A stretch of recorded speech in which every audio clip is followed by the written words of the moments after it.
tell Barack Obama that he doesn't get to pick and choose which laws. He has to go by the Bill of Rights. It's the supreme law. You can't take the Constitution lightly, and shouldn't.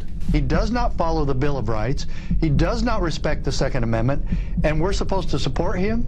We're talking about Second Amendment rights. The U.S. Constitution is the supreme law of the land, and I believe it should be honored. An actual county sheriff say we're supposed to go along with that? The sheriff's office is not going to be going against the Constitution, the Second Amendment. How can I rightfully, in my own mind and in my heart, come in and take guns away from people when that is their protection? The sheriff's office cannot be there in time to protect you. We're in a rural county, we're in a rural area. Sometimes it takes 30, 40 minutes to respond to the remote part of our county to protect our people. Calling 911 is what every one of these shooting incidents did. Did they get there in time to stop it? No. They can call on a cell phone, and I can say I'm en route. I can be talking to them. A guy kicks their front door. I would rather them be armed and be able to take care of themselves and to, in my mind or my heart, take the guns away from them. The one thing that I can promise to the residents of Jackson County, that the federal government is not going to come and seize one gun out of this county as long as I'm sheriff here. It's not the gun, it's the person. And I know it's cliche to say, you know, guns don't kill people, people kill people. And it doesn't make any difference whether it's an assault rifle or whether it's a pistol like the one I'm wearing.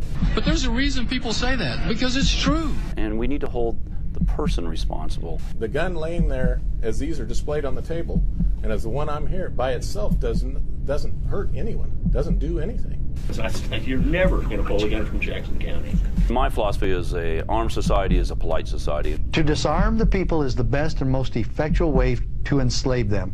I've got children, I've got family, I've got friends, I got everybody here. And your politicians are trying to enslave the American people with all this gun control. And I feel a whole lot better knowing when I come into a room if everybody's packing than if I'm the only one.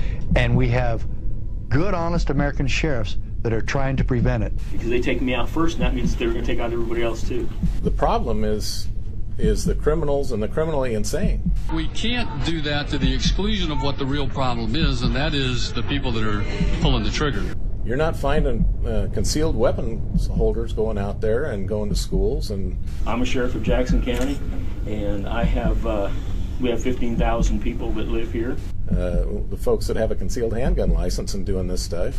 And I says, I get up every morning and I go out and I says, I've got 5,000 people, and they're called citizens that pack.